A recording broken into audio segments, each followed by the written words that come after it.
정신 차리세요, 할아버지. 평안도 의주 땅 한 초라한 목수가 강물에 빠진 노인을 구했습니다. 남루한 옷차림의 거지인 줄만 알았던 그 노인. 하지만 그의 손은 평범하지 않았습니다. 가난한 목수와 정체를 숨긴 노인. 과연 이 둘에게는 어떤 운명이 기다리고 있었을까요? 옛날 옛적 평안도 의주 땅에 박칠이라는 목수가 살았습니다. 칠이는 28살의 젊은 나이였지만 이미 인생의 무게를 온몸으로 느끼고 있었습니다. 부모님은 칠이가 10살 때 역병으로 세상을 떠나셨고, 형은 군역을 피해 도망쳤다가 잡혀 곤장을 맞고 죽었습니다. 혼자 남은 칠이는 마을 목수 밑에서 일을 배웠지만 스승이 술에 취해 낭떠러지에서 떨어져 죽은 뒤로는 혼자 힘으로 살아가야 했습니다. 칠이의 솜씨는 그리 뛰어나지 못했습니다. 문짝을 달면 삐걱거렸고 상을 만들면 다리가 짧고 길었습니다. 그래도 품값이 싸다는 이유로 가난한 집들이 간간히 일을 주었습니다. 칠이는 성실했고 거짓말을 하지 않았으며 약속한 날짜는 반드시 지켰습니다. 비록 솜씨는 부족했지만 마음만은 정직한 목수였습니다. 칠이가 사는 곳은 의주 읍내에서 한참 떨어진 강가의 움막이었습니다. 지붕은 억새로 엮었고 벽은 진흙을 발랐는데 비가 오면 여기저기서 물이 샜습니다. 그래도 칠이는 그 움막을 아꼈습니다. 세상에서 자신을 받아주는 유일한 공간이었으니까요. 여름이 막바지로 접어들던 어느 날이었습니다. 칠이는 이웃 마을에서 헛간 문짝을 고치는 일을 마치고 돌아오는 길이었습니다. 해가 뉘엿뉘엿 지고 있었고 강물은 붉게 물들어 있었습니다. 칠이는 무거운 연장 상자를 어깨에 메고 강둑길을 걷고 있었습니다. 그때였습니다. 희미한 신음 소리가 강가에서 들려왔습니다. 칠이는 걸음을 멈추고 귀를 기울였습니다. 처음에는 바람 소리인가 싶었지만 분명 사람의 목소리였습니다. 칠이는 연장 상자를 내려놓고 강가로 내려갔습니다. 갈대 사이에 한 노인이 쓰러져 있었습니다. 옷은 물에 흠뻑 젖어 있었고 얼굴은 창백했습니다. 입술은 파랗게 질려 있었고 숨소리는 가늘게 끊어질 듯 이어지고 있었습니다. 머리는 희끗희끗했고 수염도 길게 자라 있었습니다. 옷차림은 남루했지만 어딘지 모르게 범상치 않은 느낌이 있었습니다. 칠이는 주저없이 노인을 업었습니다. 할아버지, 정신 차리세요. 노인은 대답이 없었습니다. 칠이는 노인을 업고 자신의 움막으로 향했습니다. 평소보다 2배는 무거운 발걸음이었지만 칠이는 쉬지 않고 걸었습니다. 해가 완전히 지고 어둠이 내렸을 때 칠이는 움막에 도착했습니다. 칠이는 노인을 자신의 자리에 눕히고 아궁이에 불을 지폈습니다. 그리고 젖은 옷을 벗기고 자신의 옷으로 갈아입혔습니다. 칠이가 가진 옷이라곤 입고 있는 것과 여벌 한 벌뿐이었지만 망설임 없이 노인에게 입혔습니다. 밤새도록 칠이는 노인을 돌봤습니다. 물을 데워 입에 조금씩 넣어주고 식은땀을 닦아주었습니다. 새벽녘이 되어서야 노인의 숨소리가 조금 안정되었습니다. 사흘이 지나서야 노인이 눈을 떴습니다. 여기가 어디요? 노인의 목소리는 쇠약했지만 말투는 또렷했습니다. 칠이는 노인에게 물 한 그릇을 떠다 주었습니다. 제 집입니다. 강가에서 쓰러져 계셔서 모셔왔습니다. 노인은 천천히 주변을 둘러보았습니다. 누추한 움막이었지만 구석구석 정리가 잘 되어 있었습니다. 연장들이 가지런히 걸려 있었고 작은 밥상이 깨끗이 닦여 있었습니다. 고맙소. 당신 이름이 뭐요? 박칠이라고 합니다. 칠이. 좋은 이름이군. 나는. 노인은 잠시 말을 멈췄습니다. 그리고 천천히 입을 열었습니다. 나는 그냥 떠돌이 늙은이요. 이름은 중요하지 않소. 칠이는 더 묻지 않았습니다. 사람에게는 다 사정이 있는 법이니까요. 노인은 회복이 더뎠습니다. 일주일이 지나도 제대로 걷지 못했고, 보름이 지나서야 겨우 마당을 걸어 다닐 수 있었습니다. 칠이는 그동안 일을 다니면서도 노인을 정성껏 돌봤습니다. 어느 날, 칠이가 일을 마치고 돌아오니 노인이 움막 앞에서 무언가를 하고 있었습니다. 가까이 가보니 노인이 칠이의 연장들을 손질하고 있었습니다. 할아버지, 이러시면 안 됩니다. 몸조리 하셔야죠. 괜찮소. 이 정도는 할 수 있소. 칠이는 노인의 손을 보았습니다. 마디마디가 굵었지만 손가락은 곧고 길었습니다. 손톱은 깨끗했고 손바닥에는 오래된 굳은 살이 박혀 있었습니다. 연장을 다루는 손놀림은 능숙했고 정확했습니다. 할아버지, 혹시 목 쑤셨습니까? 노인은 잠시 망설이다가 고개를 끄덕였습니다. 옛날에 조금 했소. 그날부터 노인은 칠이가 일하는 모습을 지켜보았습니다. 칠이가 문짝을 달 때 노인이 말했습니다. 칠이, 그렇게 하면 안 되네. 먼저 문틀의 수평을 맞춰야 하네. 칠이가 상다리를 깎을 때 노인이 말했습니다. 너무 급하게 깎으면 안 되네. 나무결을 따라 천천히 깎아야 하네. 노인의 조언은 정확했습니다. 칠이는 노인의 말을 따라 일을 하면서 조금씩 실력이 나아지는 것을 느꼈습니다. 석 달쯤 지난 가을이었습니다. 의주 고을에 새로운 부사가 부임했습니다. 새 부사는 관아가 낡았다며 대대적으로 수리를 하기로 했습니다. 고을에서 솜씨 좋은 목수를 찾는다는 소문이 퍼졌습니다. 칠이는 망설였습니다. 자신의 솜씨로는 감당하기 어려운 일이었습니다. 하지만 노인이 칠이를 격려했습니다. 칠이, 한번 해보게. 내가 옆에서 도와주겠네. 칠이는 용기를 내어 관아로 갔습니다. 관아 마당에는 이미 여러 목수들이 모여 있었습니다. 그 중에는 고을에서 유명한 목수 김판서도 있었습니다. 김판서는 50줄의 사내로 의주에서 가장 큰 목수 패거리를 이끌고 있었습니다. 부자집과 양반집 일은 모두 김판서가 도맡아 했습니다. 김판서는 거만했고 자기보다 못한 목수들을 무시했습니다. 어허, 박칠이도 왔구먼. 자네 솜씨로 관아 일을 할 수 있겠나? 김판서의 말에 다른 목수들이 웃었습니다. 칠이는 얼굴이 붉어졌지만 참았습니다. 부사가 나와서 목수들에게 시험을 내렸습니다. 주어진 나무로 문짝을 만드는 것이었습니다. 가장 정교하게 만드는 사람을 선택하겠다고 했습니다. 목수들이 나무를 다듬기 시작했습니다. 김판서는 능숙하게 먹선을 긋고 톱질을 했습니다. 다른 목수들도 각자의 솜씨를 뽐냈습니다. 칠이는 떨렸습니다. 손에 힘이 제대로 들어가지 않았습니다. 먹선이 삐뚤어지고 톱질이 거칠었습니다. 옆에서 지켜보던 노인이 조용히 다가왔습니다. 칠일이 긴장하지 말게. 천천히 하면 되네.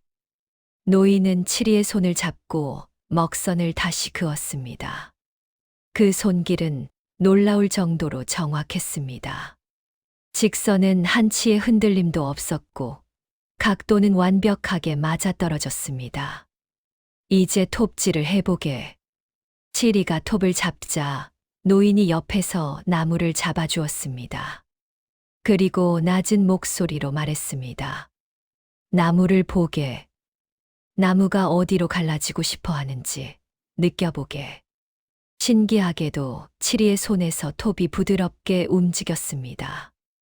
나무는 정확하게 먹선을 따라 잘렸습니다. 그렇게 칠이와 노인은 함께 문짝을 만들었습니다. 칠이가 손을 움직였지만 실제로는 노인의 안내가 있었습니다.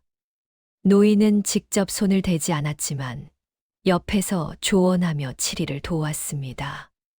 해가 질 무렵 모든 목수들이 작업을 마쳤습니다. 부사가 하나하나 살펴보았습니다. 김판서의 문짝은 튼튼해 보였지만 자세히 보면 이음새가 거칠었습니다. 다른 목수들의 작품도 나름 괜찮았지만 흠이 있었습니다. 그런데 칠이의 문짝을 보는 순간 부사의 눈이 커졌습니다. 이음새는 한치의 틈도 없었고 나무결이 자연스럽게 이어져 있었습니다. 문짝을 열어보니 경첩이 정확하게 맞물려 소리 하나 나지 않았습니다. 먹선의 흔적도 깨끗하게 지워져 있었습니다. 이것을 누가 만들었느냐? 소인 박칠입니다. 부사는 놀란 표정으로 칠이를 바라보았습니다. 솜씨가 보통이 아니구나. 이번 관아 수리는 내가 맡아라. 김판서의 얼굴이 일그러졌습니다. 부사 나으리, 저 자는 평소 솜씨가 형편없습니다. 분명 누가 대신 만들어준 것입니다. 부사가 칠이를 쳐다보았습니다. 사실이냐? 칠이는 노인을 돌아보았습니다. 노인은 조용히 고개를 끄덕였습니다. 칠이가 대답했습니다. 할아버지께서 옆에서 가르쳐 주셨습니다. 부사가 노인을 보았습니다. 남루한 옷차림이었지만 자세는 꼿꼿했습니다. 부사는 노인에게서 범상치 않은 기운을 느꼈습니다. 노인장 성함이 어떻게 되시오? 그저 떠돌이 늙은이입니다. 부사는 더 묻지 않았습니다. 대신 칠이에게 말했습니다. 좋다. 너와 내 스승이 함께 일을 맡거라. 품삯은 넉넉히 주겠다. 칠이는 기쁨에 절을 올렸습니다. 김판서는 분한 표정으로 자리를 떠났습니다. 그날부터 칠이와 노인은 관아 수리를 시작했습니다. 노인의 솜씨는 놀라웠습니다. 나무를 다루는 손길은 마치 춤을 추는 것 같았습니다. 톱질은 정확했고 대패질은 부드러웠습니다. 먹선 하나 긋는 것도 예술이었습니다. 칠이는 옆에서 열심히 배웠습니다. 노인은 칠이에게 하나하나 정성껏 가르쳤습니다. 나무의 성질을 잇는 법, 연장을 다루는 법, 이음새를 맞추는 법. 평생 배워도 다 배울 수 없는 것들을 노인은 아낌없이 전했습니다. 한 달쯤 지났을 때 소문이 퍼지기 시작했습니다. 관아의 신기에 가까운 목수가 있다더라. 박칠이라는 자인데 스승이 대단하다더라. 소문은 의주를 넘어 평안도 전역으로 퍼졌습니다. 그리고 그 소문은 한 사람의 귀에 들어갔습니다. 양반 김진사였습니다. 김진사는 의주에서 가장 부유한 양반이었습니다. 대대로 내려온 땅이 많았고 고리대금업으로 재산을 더 불렸습니다. 김진사는 탐욕스러웠고 자신이 원하는 것은 반드시 손에 넣었습니다. 김진사는 새 저택을 지을 계획이었습니다. 평안도에서 가장 크고 화려한 집을 짓고 싶었습니다. 그러려면 최고의 목수가 필요했습니다. 김진사는 하인을 보내 칠이를 불렀습니다. 칠이와 노인이 김진사 집으로 갔습니다. 김진사는 거만한 태도로 말했습니다. 내 저택을 지어라. 품삯은 넉넉히 주겠다. 칠이가 대답했습니다. 죄송하지만 지금 관아 일을 하고 있습니다. 그 일이 끝나야 다른 일을 할 수 있습니다. 김진사의 얼굴이 굳어졌습니다. 감히 내 부탁을 거절하느냐? 내가 누구라고? 관아 일은 부사 나으리께서 맡기신 일입니다. 먼저 약속한 일을 저버릴 수 없습니다. 김진사는 화가 났지만 부사를 함부로 거스를 수는 없었습니다. 대신 노인을 쳐다보았습니다. 그럼 내 스승이라도 내 집으로 오너라. 품삯은 2배로 주겠다. 노인이 조용히 고개를 저었습니다.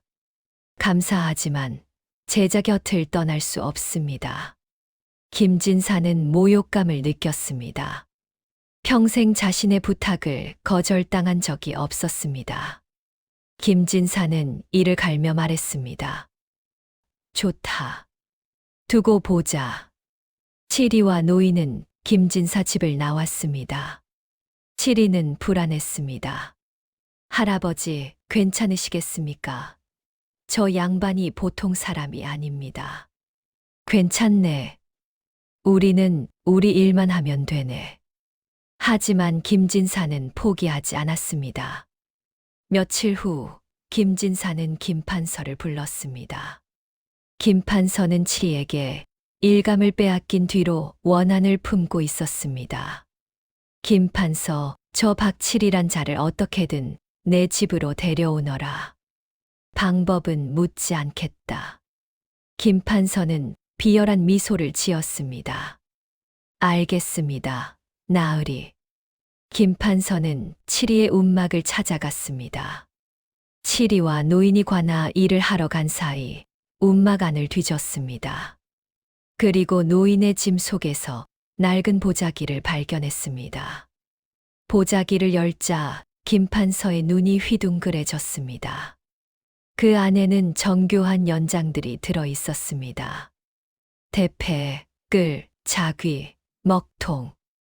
모든 연장에는 특별한 문양이 새겨져 있었습니다. 봉황 문양이었습니다.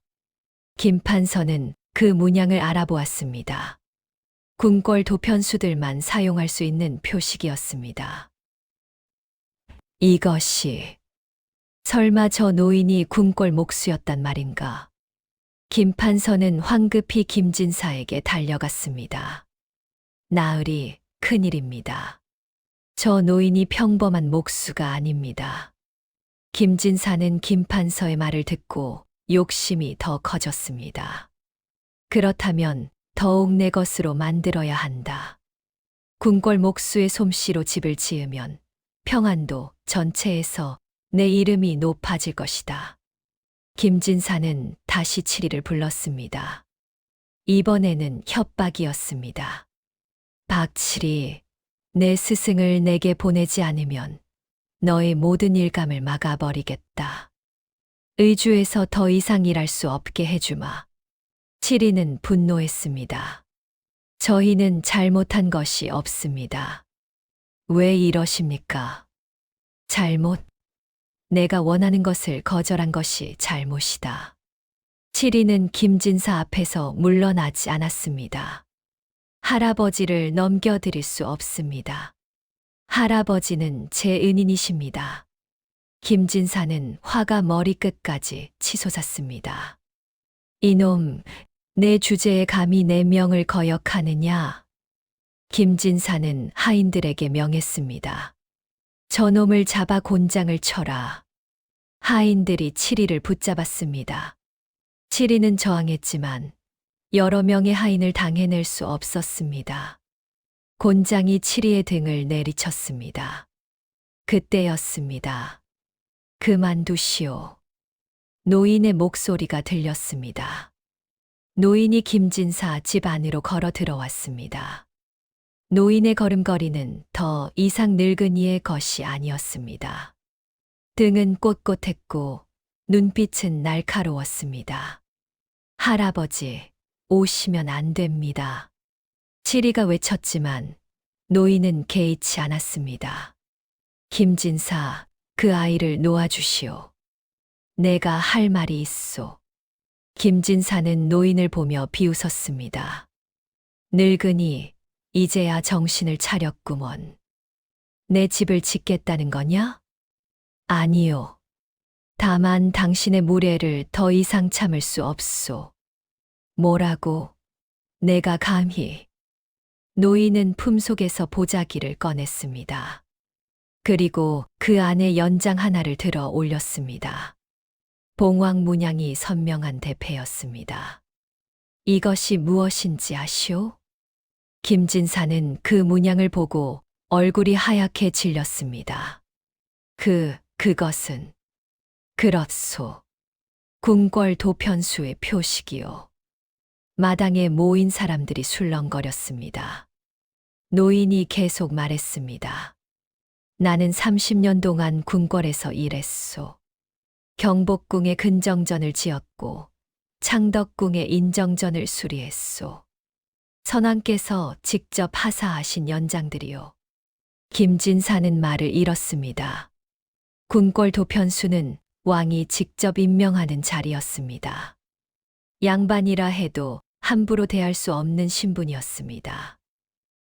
그렇다면 왜 이런 곳에? 그것은 내 사정이요. 하지만 분명한 것은 이칠이라는 젊은이가 나를 구해 주었다는 것이요. 물에 빠져 죽어가던 나를 이 아이가 살렸소. 노인은 칠이를 바라보았습니다. 이 아이는 솜씨는 부족했지만 마음은 누구보다 정직했소. 자기가 먹을 것도 없으면서 나를 먹였고 자기 옷도 없으면서 나를 입혔소. 그런 아이에게 내가 할 수 있는 것은 기술을 가르쳐 주는 것뿐이었소. 김진사는 땀을 흘리며 변명했습니다. 오해입니다. 저는 단지 오해가 아니요. 당신은 권력으로 사람을 짓밟으려 했소. 돈으로 사람을 살 수 있다고 생각했소. 노인의 목소리는 차갑고 단호했습니다. 내가 궁궐을 떠난 이유를 아시오? 권력에 아첨하는 것이 싫었기 때문이요.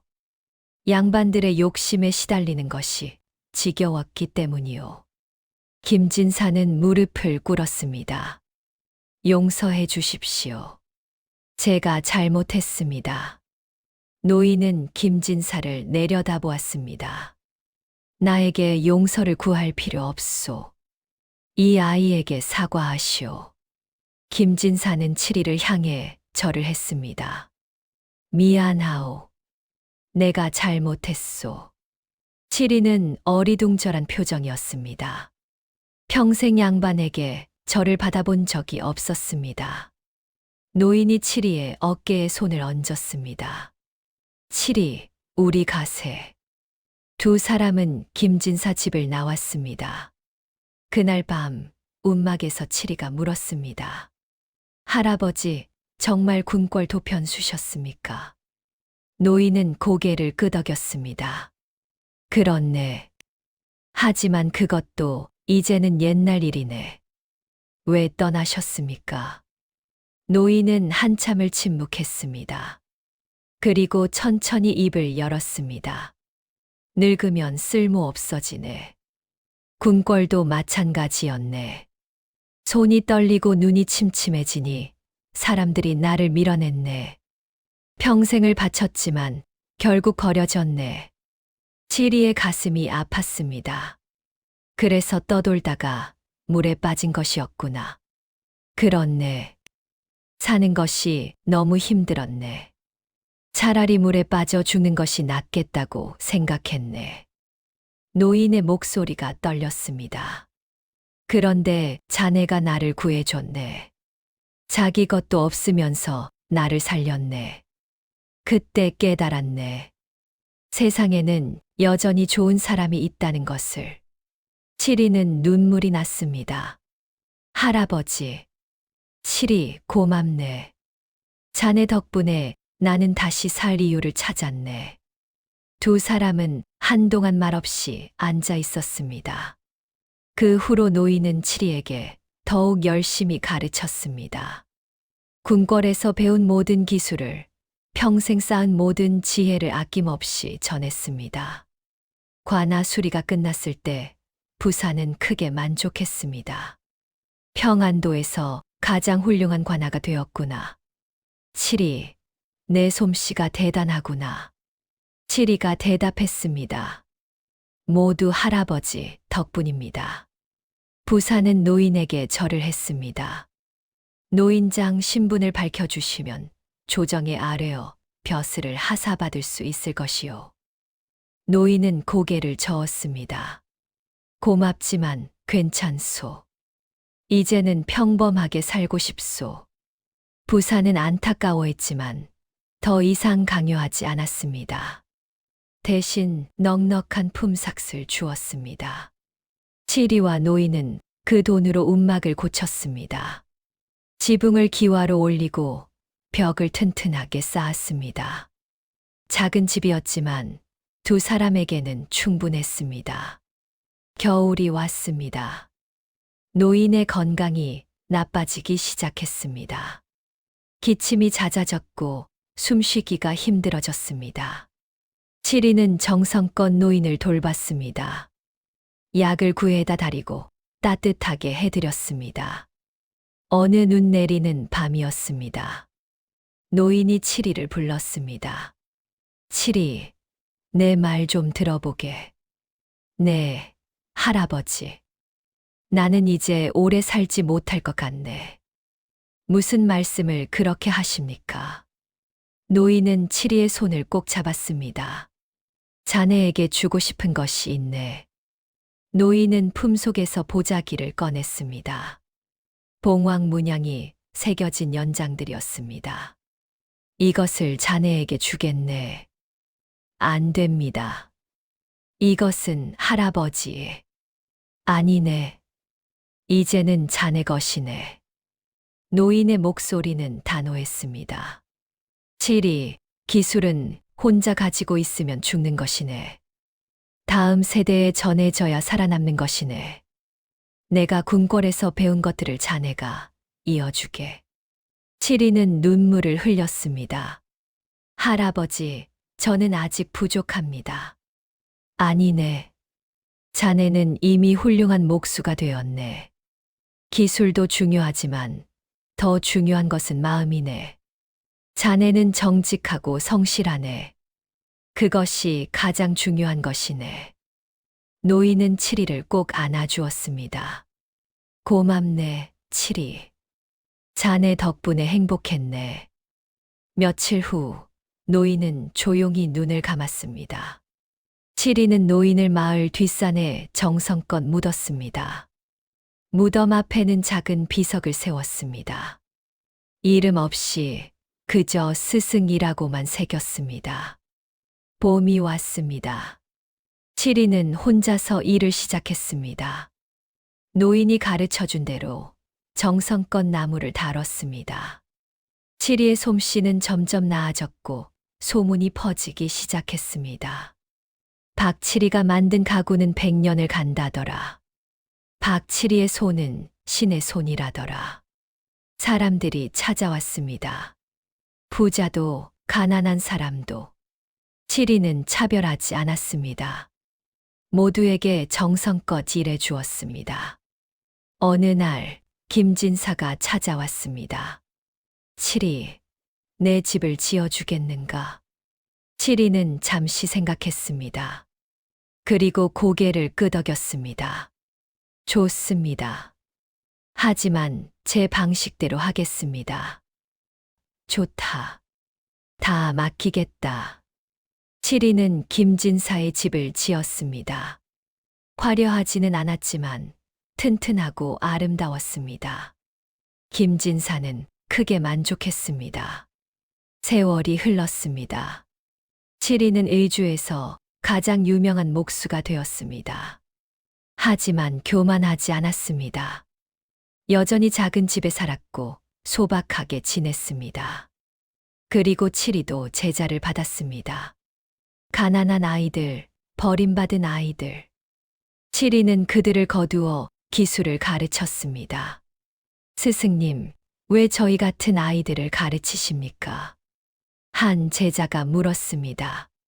7이는 미소를 지었습니다.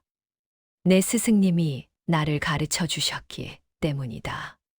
기술은 혼자 가지고 있으면 죽는 것이다. 다음 세대에 전해져야 살아남는 것이다. 7위는 노인의 연장들을 소중히 간직했습니다. 그리고 가장 뛰어난 제자에게 물려주었습니다. 이것을 잘 간직해라. 그리고 너도 언젠가 다음 세대에 전해주어라. 봄날 7위는 노인의 무덤을 찾았습니다. 무덤 앞에는 매화꽃이 피어 있었습니다. 7위는 무덤 앞에 술 한 잔을 부었습니다. 할아버지, 저는 잘 지내고 있습니다. 할아버지께서 가르쳐 주신 대로 정직하게 살고 있습니다. 할아버지께서 주신 기술을 아이들에게 전하고 있습니다. 바람이 불어 매화꽃이 피 흩날렸습니다. 할아버지, 고맙습니다. 할아버지 덕분에 제 인생이 바뀌었습니다. 7위는 무덤을 향해 깊이 절을 올렸습니다. 그리고 천천히 산을 내려왔습니다. 마을에는 7위를 기다리는 제자들이 있었습니다. 7위는 그들을 향해 걸어갔습니다. 손에는 봉황문양이 새겨진 연장을 들고서 가난한 목수 박칠이는 물에 빠진 노인을 구했습니다. 그 노인은 궁궐 도편수였고 7위에게 평생의 기술을 전해 주었습니다. 7위는 그 기술로 훌륭한 목수가 되었고 다시 다음 세대에 기술을 전했습니다. 진정한 스승은 기술만 가르치는 것이 아니었습니다. 살아가는 자세를, 사람을 대하는 마음을 가르쳤습니다. 그리고 진정한 제자는 배운 것을 혼자 간직하지 않고 다시 나누어 주는 사람이었습니다. 선행은 돌고 돌아 다시 돌아옵니다. 7위가 노인을 구한 것처럼 노인도 7위를 구했습니다. 그리고 그 선행은 다음 세대로 또 다음 세대로 이어졌습니다. 세상에는 여전히 좋은 사람들이 있습니다. 그리고 그들의 선한 마음은 결코 사라지지 않습니다. 오늘 이야기는 여기까지입니다. 구독과 좋아요는 더 좋은 영상을 만드는 큰 힘이 됩니다.